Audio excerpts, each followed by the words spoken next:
Welcome in. It is Big Ten today. It is great to have you with us on this Thursday. Dave Revson, Howard Griffith, preparing to abandon us. Wow. This weekend. Really? I have abandonment issues, yeah. Really? Heading down to Champaign to call the Illini game. We will miss your cheery presence. I don't think you will. But I will absolutely miss your cheery presence. I'll check in every now and then and make sure you guys are. I don't think you will. I will, I promise. Okay. All right. Fired up for the game? I am excited about it. See Illinois try to get back on pace because they've been struggling. This will be a big game for them. FAU's a talented team, but Illinois should really be able to dominate this team, particularly in the trenches. All right, we'll get more on that in a little bit as we forge on in this show. We're going to preview every game, we promise. But our big story is women's hoops. It is the schedule release day. Yes, Caitlin Clark, the biggest star in the game, is back as our four of the top 6 scorers for the national runners-up. Iowa opens conference play at Wisconsin. Led by AP National Coach of the Year, Terry Morin. Indiana won the regular season last year. All-American Mackenzie Holmes is back, and the Hoosiers will start conference play at Rutgers. A record-tying 7 teams made the NCAAs last year from the Big Ten. Michigan and Illinois were 2 of them. They will face off right out of the gate in conference play on December 10th. Other key matchups in that first conference weekend include New Michigan State head coach Robin Fralick hosting Nebraska, Penn State heading to Columbus, and Purdue looking to build on an NCAA tournament berth as they visit Minnesota. So after that first weekend, teams resume non-conference action. Then they tip off the full conference slate around New Year's. Those games will include rivals Michigan and Ohio State colliding December 30th in Ann Arbor. And then we close out 2023 New Year's Eve, Illinois and Indiana and Maryland heading to Lincoln.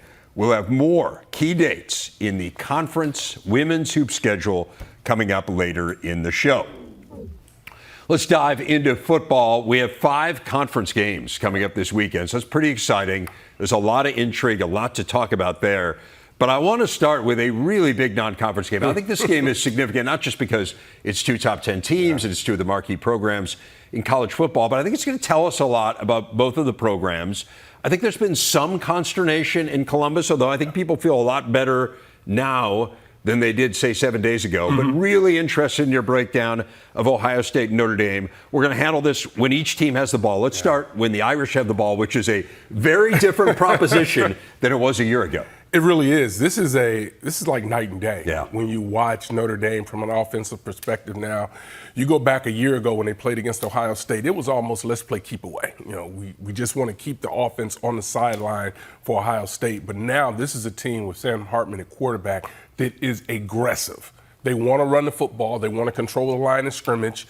And this is a team that can run it, and they've got receivers that can make plays. And when you have that, in my mind, first-round talent and quarterback, it changes your entire dynamic, not only just for your offense, but your defense as well, because they're seeing a top-level guy that gets them prepared for the quarterbacks that they have to have a chance to go against. And this is the test to me, right? Because this is where Ohio State has fallen short of their own expectations in recent years. When they face teams with talent close to theirs. Yes. Like, I don't think if you were to go across the board, I'm not the recruiting guy you are. Yeah. Right. But it seems to me Notre Dame is recruiting slightly below Ohio State, which is more a comment on how amazing Ohio State's recruiting is than anything else. But like you're talking about a quarterback who is as good as any that Ohio State will face this year. And this is where they've had issues. And this becomes the problem, right? So from a schematically, defensively, we've talked about Ohio State not giving up the big play, and they've done a good job of that, but they haven't seen the type of quarterback that they're going to see in this one. Right. So now, can this front 7 or this front 6 be able to slow this run game down of Notre Dame? Because that's what they want to do. They want to run it, and then as soon as you start committing that extra guy to the box, then they'll go over the top. Right. They've got a good tight end that's going to work the middle of the field for them.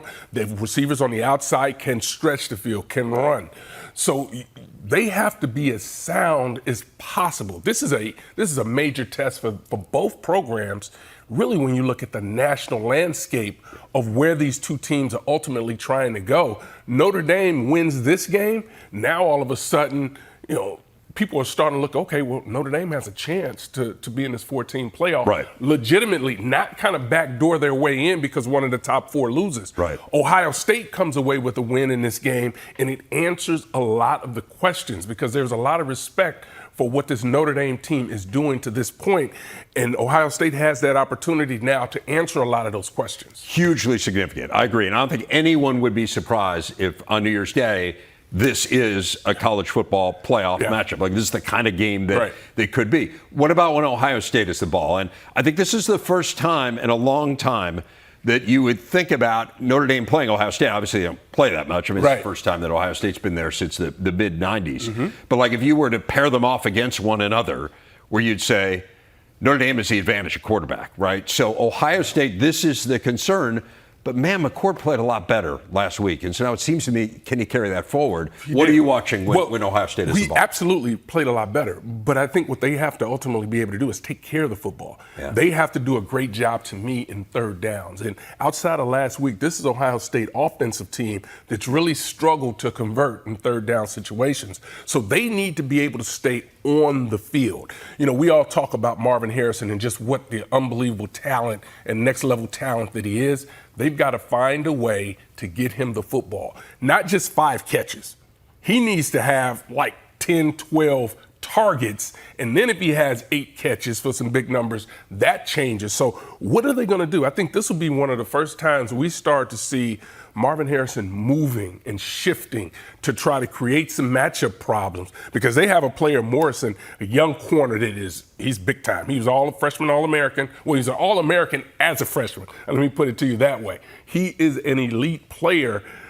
If you're just going to line Harrison up on one side, then that's going to be a great battle. Those are battles that, Harrison should win the majority of the time, but I think they're going to try to move him around. And again, this offensive line has to be able to protect.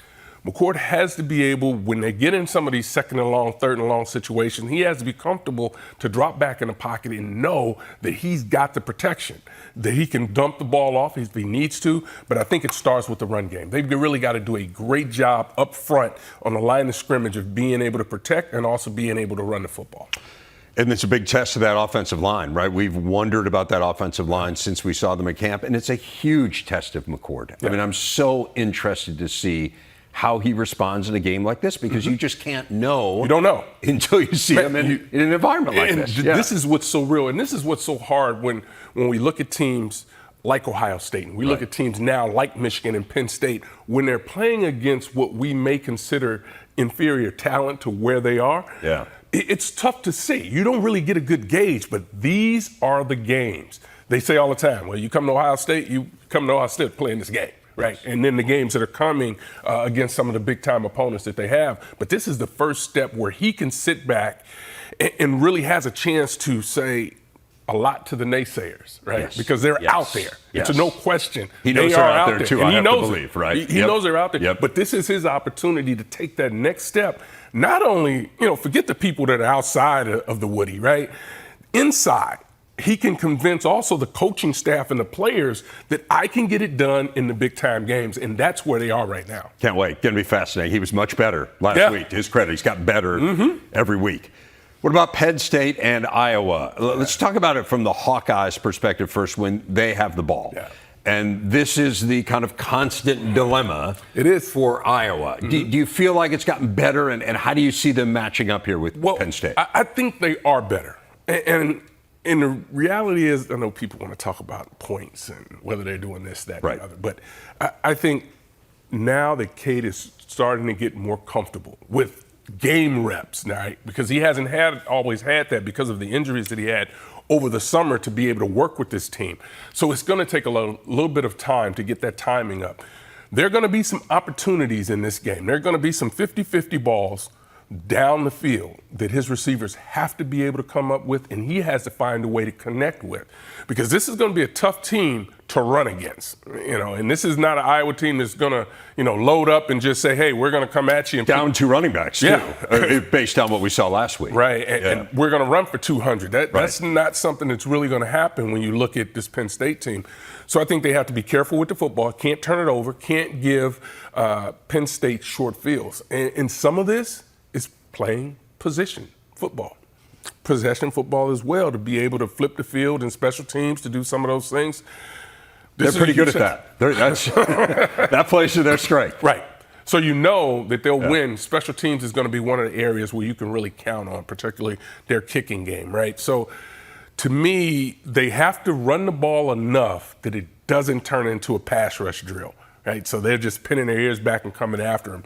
But Manny Diaz is going to make it tough on him. He really is, because this is an outstanding defense, and I still think there's still room to grow defensively for Penn State. So Iowa taking care of the football, taking care of the quarterback. You know, all the things that coaches say going into the game is what they have to be able to do. This is the constant battle, though. Every game they go into, you look at it against an elite opponent. Yes. You look at it and say, okay, how are they going to move the ball?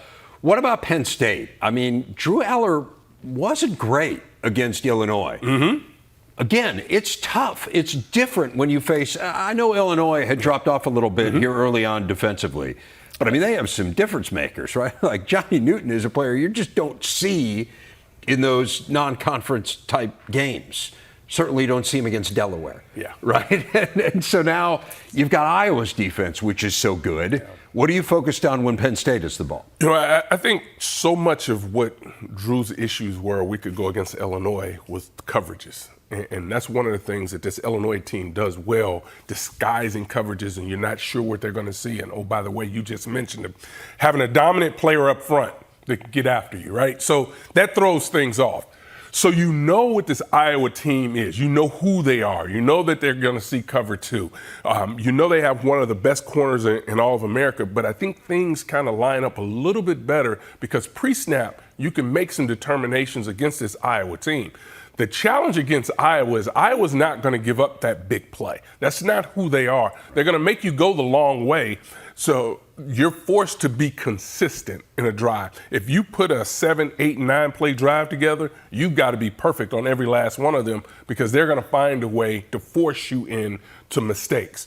So for them to run the football, which is what they have to be able to do, we've all talked about what an outstanding offensive line they have at Penn State and the talent that they have there.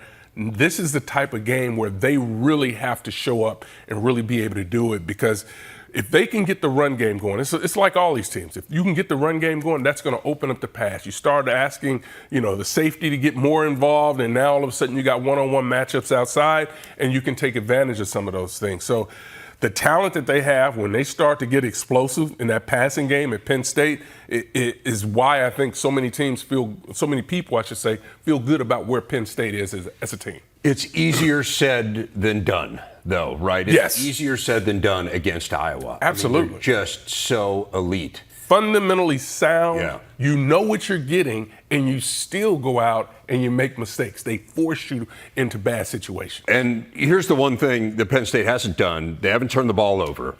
I said this yesterday, but as you know, I don't have that many original thoughts. So it strikes me that if Penn State doesn't turn the ball over in this game, it's going to be really hard for Iowa to win. Yeah, it will be. Right? Because that is part of their formula. They're going to put, and the thing about it is, when this Penn State offense gets going and they start putting points on the board, oh, wow, the fans get involved as well, which is a big part of what's going to be happening in this game. So they need to figure it out. They got to play perfect. Iowa needs to play perfect in this game. Whiteout atmosphere. It's going to be a ton of fun. No. More on the women's conference hoop schedule. The regular season race last season came down to 3 teams separated by 1 game. Defending champ Indiana and Iowa will meet twice, January 13th in Iowa City and in Bloomington on February 22nd.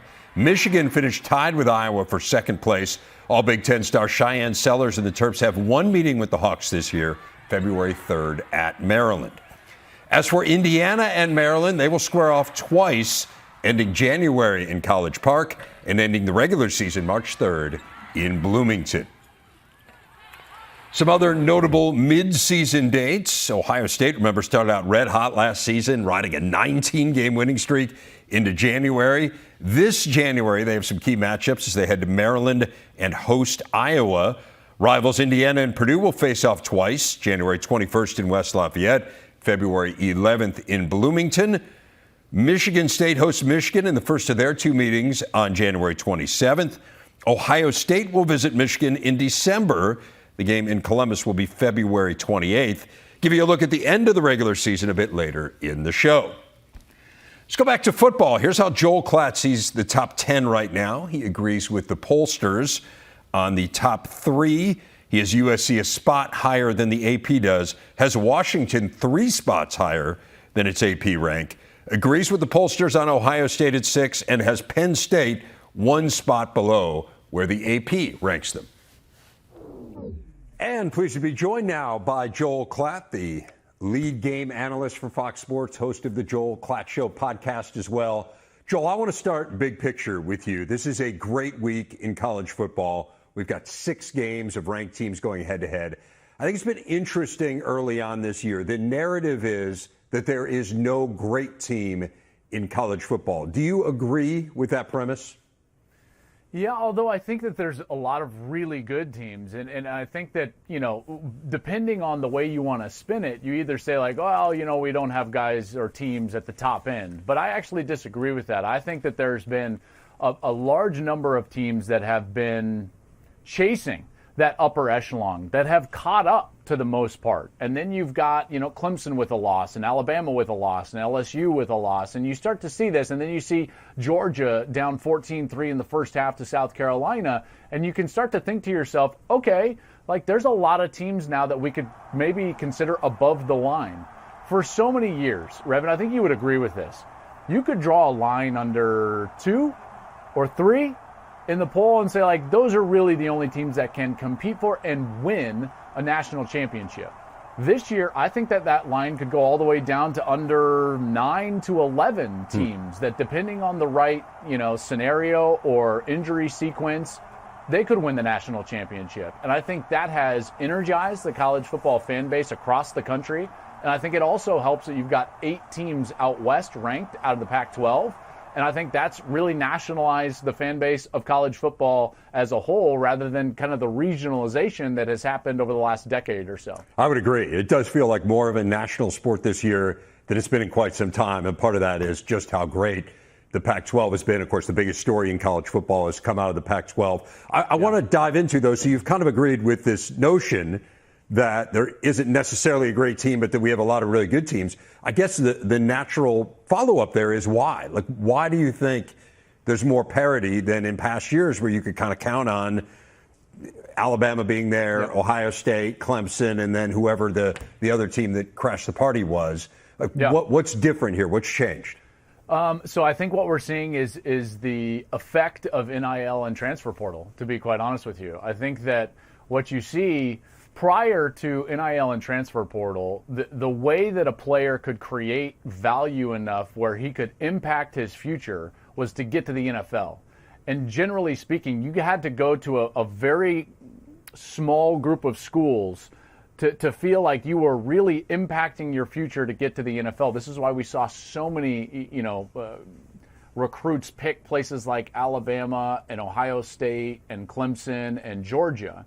And everything kind of circled around those teams. And now what you have is players at those schools that either don't work out or want to move back home. And so they'll leave those places, as well as teams and players that can accumulate talent through NIL, through transfer portal. So I actually think that what you have now is just more teams have more talent than we've had in quite some time. And this is the effect of NIL and transfer portal. We always lament these 2 items. Anytime we bring up NIL or transfer portal, generally speaking, it's always like, we've got to curtail it. We've got to have guardrails. Well, let's praise it when it does something really good for the sport, which in this case is an unintended consequence of parity, because all the quality players are more spread out throughout the country. It's interesting because I think the belief was that would be the opposite, that there was going to be this incredible talent accumulation at those 4 or 5 schools that you talk about at the very top of the sport, and that it would damage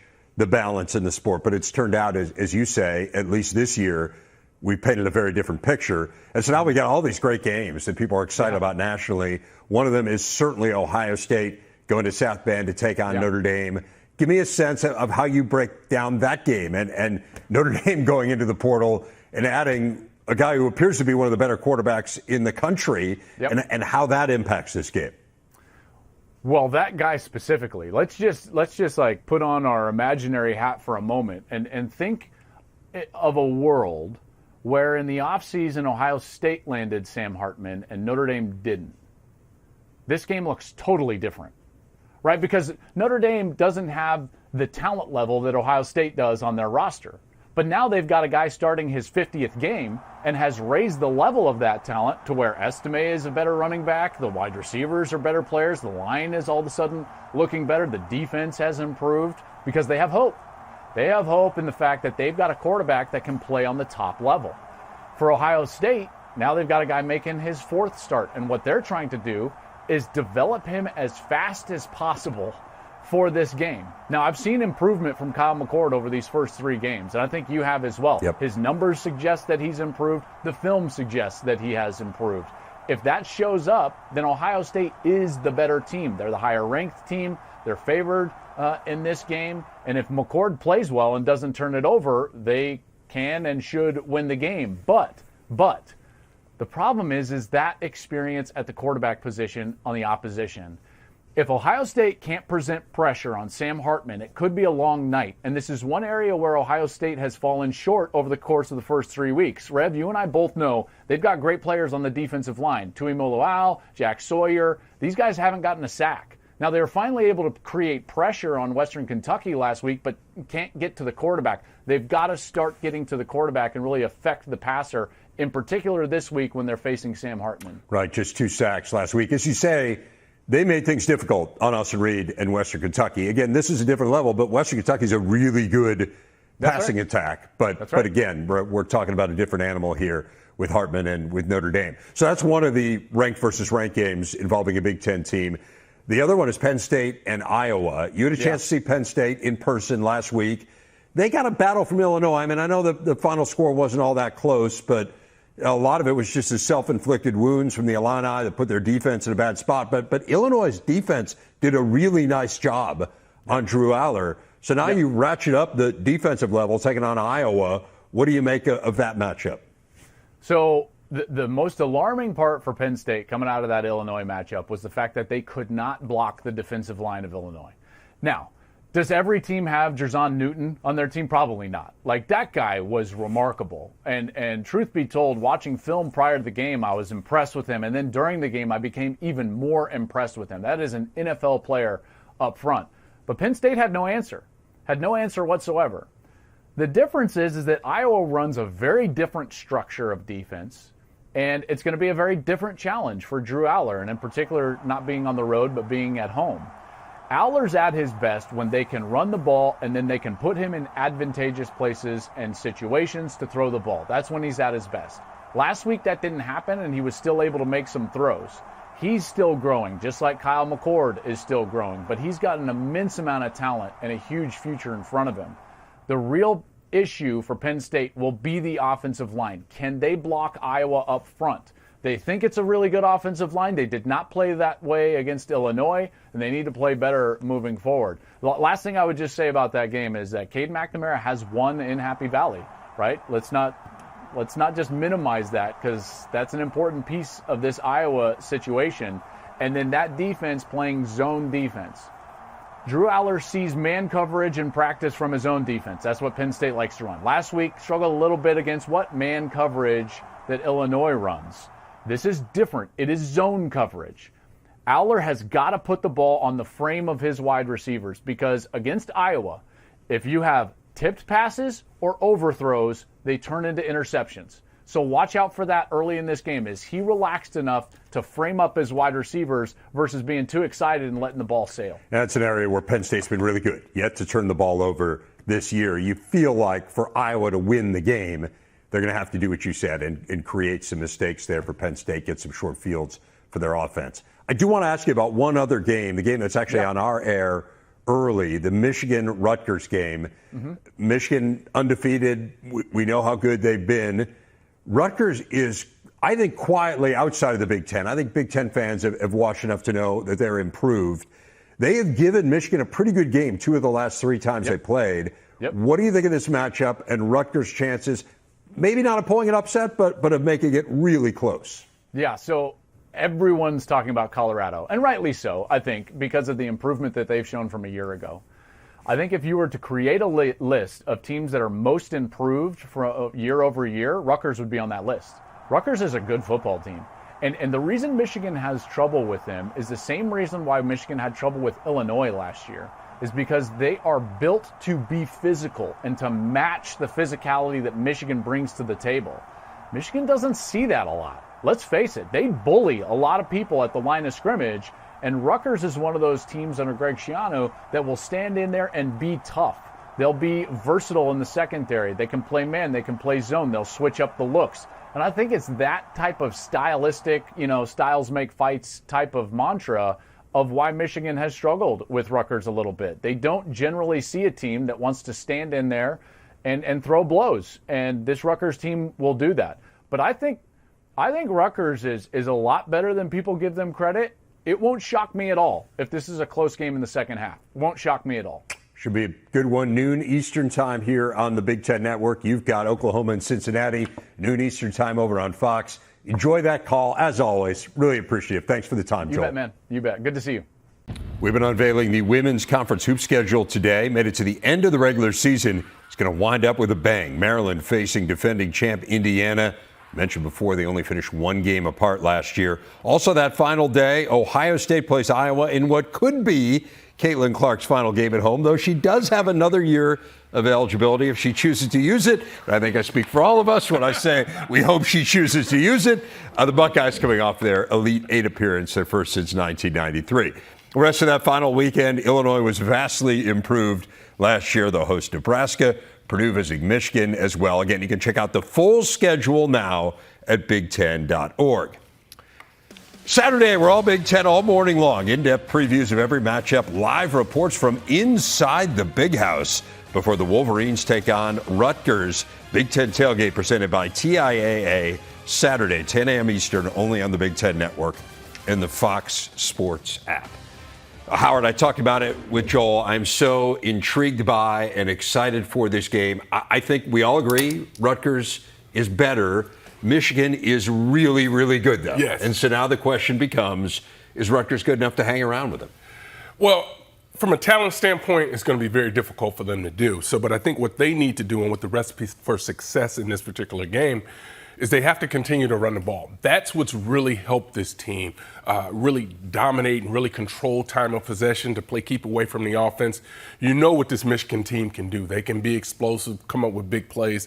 So the recipe for success is to be able to grind it out, keep that offense on the sideline. There may be some situations, depending upon what down and distance is and where they are on the field, they're going to go for it on fourth down. That's something we've seen them do to this point. But I think that's the recipe for success for them, because it's just tough to be able to Michigan's going to score points. Yeah. Right? They're going to score points. But Rutgers, just the physical nature, the way they're playing, I love the way they're playing right now, and it really fits who they are. They don't want to turn this into a game where they have to be concerned about passing the ball vertically down the field. They want to be able to run it. It does feel like, though, that against Michigan, you have to throw it some. Yes, right? yeah. You're going to have No to doubt. loosen them. I don't know that you can have the kind of passing numbers they had against Virginia Tech and have any kind of a chance in the game. But fascinating game. I'm so fired up that it's at noon Eastern, and it's the only Big Ten game at noon Eastern. So everyone's going to get a chance to see Michigan and Rutgers here on the Big Ten Network. What about Maryland and Michigan State? And we've talked a little bit during the course of this year about the beginning of this Maryland schedule, and that it really gave them opportunity potentially to be 5-0 heading into the game against Ohio State. That was before we knew the turmoil that Michigan State would be going through, frankly. So now here they are. They're going into East Lansing. It's been another really rough week on a lot of levels for Michigan State. What does Maryland need to do to take advantage? And this is where Mike Locksley, as the head coach, has to do a great job of really coaching this football team, because you can look at all the things that are going on at Michigan State and you can say, we'll just walk in and take care of business. They're going to be out there competing. This game comes down to what their quarterback can do. Talia is outstanding, really doing a nice job. They're going to make some big plays, but they just need to be efficient, continue to play the way they're playing, and continue to get better. They can't be concerned about what Michigan State is going through, because they're going through a lot right now. The game last week really obviously didn't go the way they wanted to and really got out of hand. Maryland just has to be dialed into what they need to do because this could end up being a really special season for the Terps. Fascinated to see the psyche of Michigan State as well and how they handle it, because it just feels like it's worse than it was a week ago, right? You know that the coach that recruited you there is no longer going to be your coach. You definitively know that now. And then you gave up 713 yards and got torched. So you got on the field stuff, you got off the field stuff. At home. At home. We have a key West battle on Friday. You've got Wisconsin going to Purdue. It's going to be a great atmosphere at Ross-Ade. What are you watching between these two? Biggest thing? Biggest thing is going to be, really the Badgers being able to run the football. That's what they need to be able to, because that's who they really are. This is a team that is really built for right now to run the football, be aggressive, and keep Card on the sideline, because that dude is a big play waiting to happen. So you start to, it's fascinating because you talk about these two teams, right? And both of them want to run this spread, air raid type offense. But one is the ground raid right now, and the Badgers is where I think they're best suited for. And then you watch this Purdue team just spread it out and come up with some of those big plays. How about this? 135 years of Purdue football. We're going to have a first on Friday night. What? First time ever that they have played a conference home game on a Friday night. Okay. The history of Purdue football. Okay. Yeah. It's going to be big. I don't know if the players are concerned about that. Well, I don't, I like little nuggets. Little nuggets like that. Little nugget get you going. Something's never happened. Love it. All right. And volleyball, also the focus of our big stat. We have certainly discussed the record-breaking crowd a few weeks ago in Lincoln when Nebraska and Omaha played in front of more than 92,000.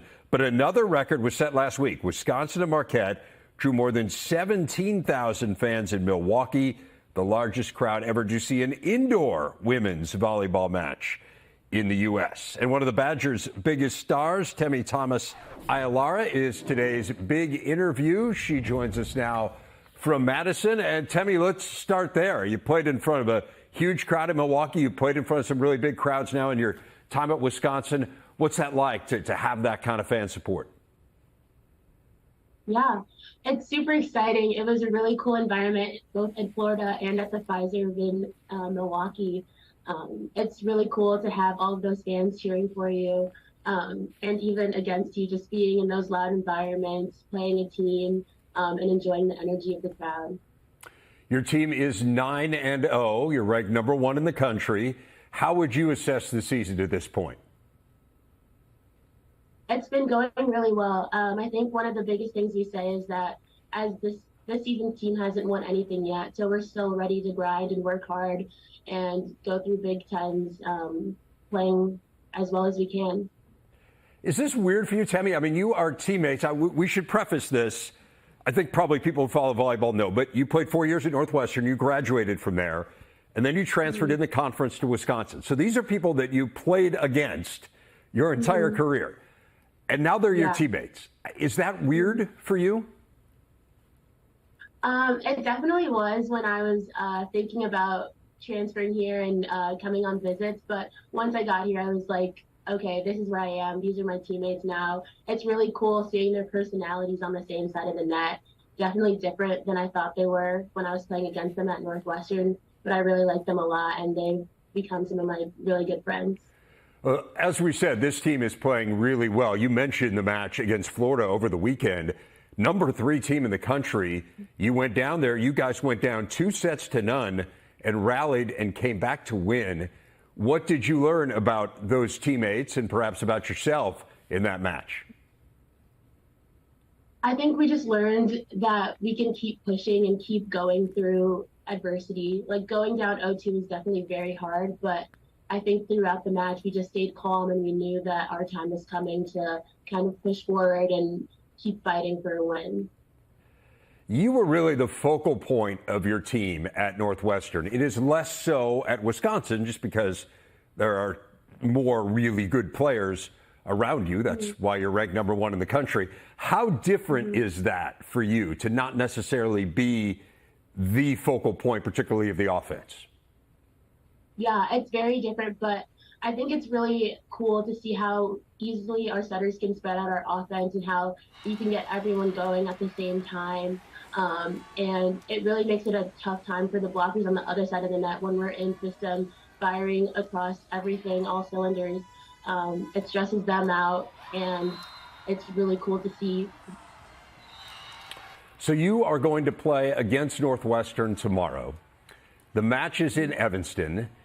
What are your emotions as you prepare to face your former teammates? I'm excited. I think it'll be fun to play in Welsh Ryan Arena again, in the Cardinal and white. But I'm excited to see everyone, see my old teammates, coaches, the fans. I know Northwestern has come a long way with like having students in the gym for matches, and I'm just excited to see how the atmosphere has grown and changed since I left.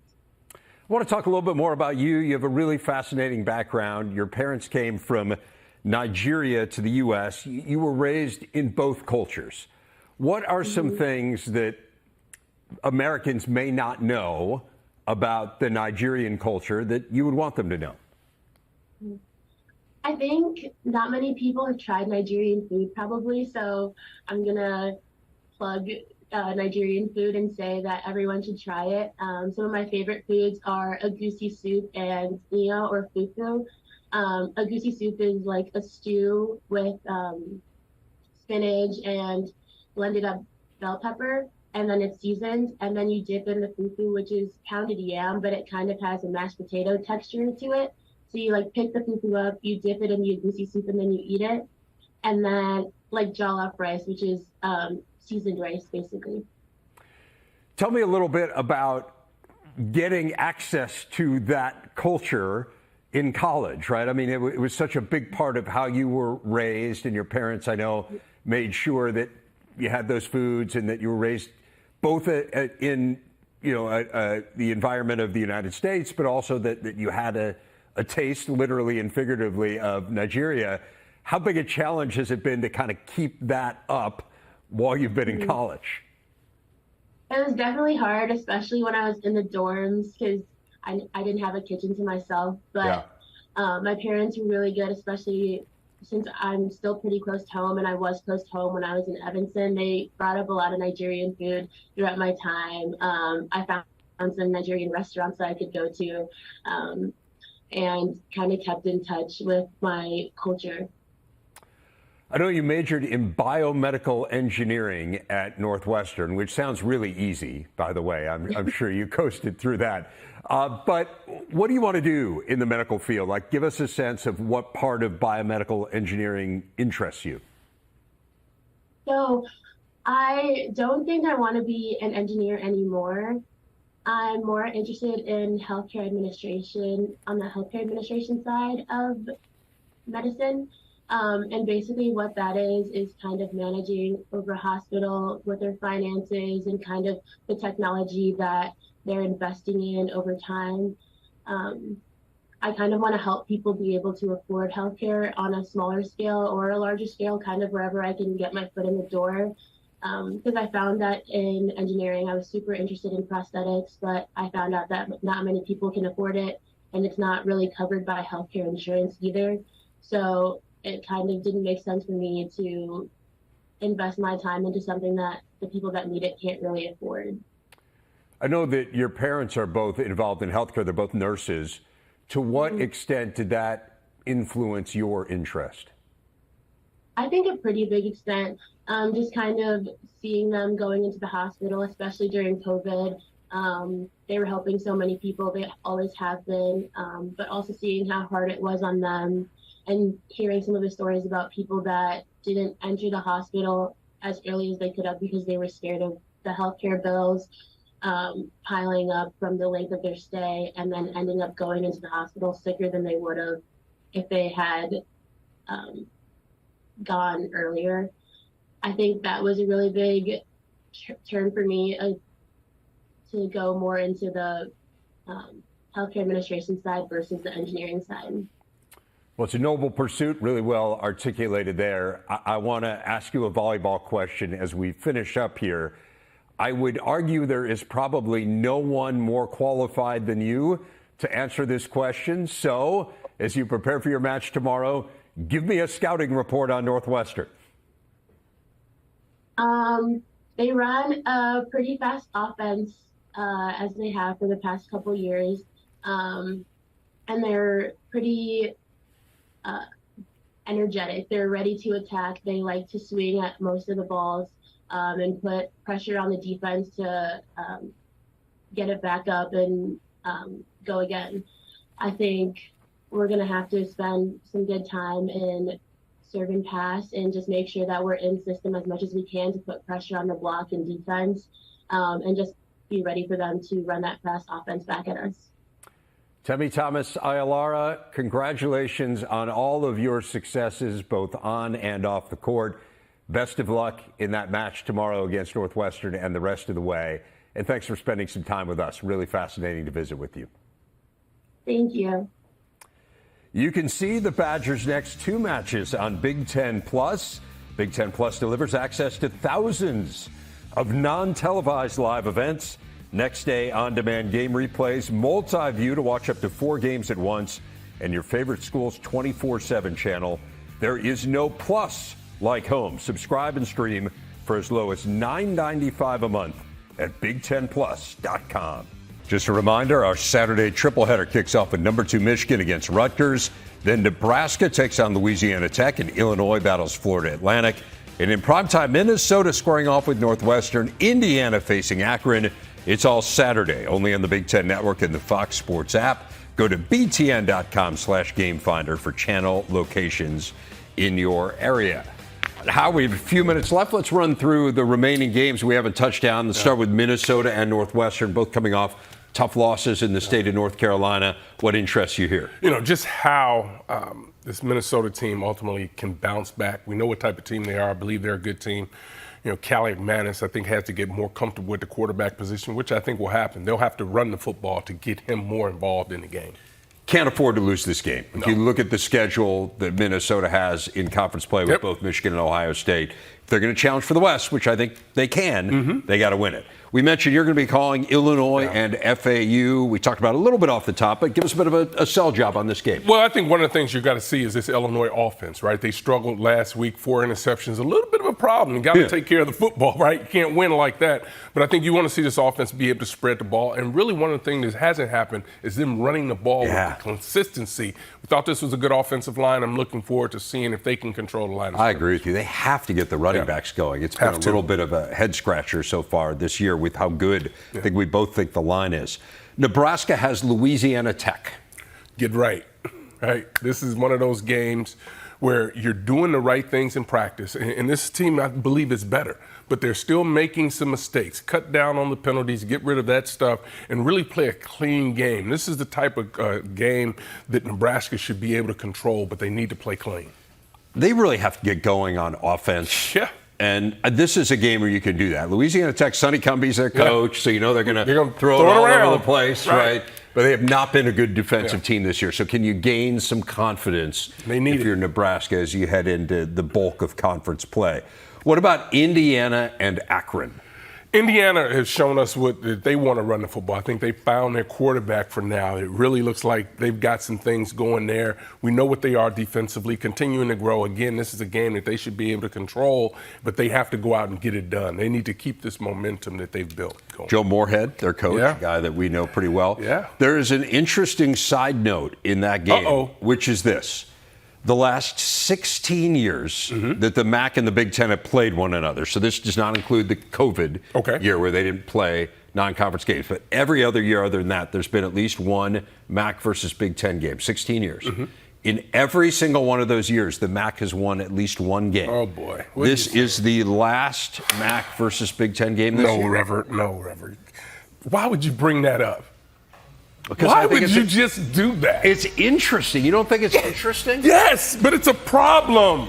Well, it could end on Saturday. Oh, God. Well, you're so pessimistic. I'm just Jerry and Nicole tomorrow.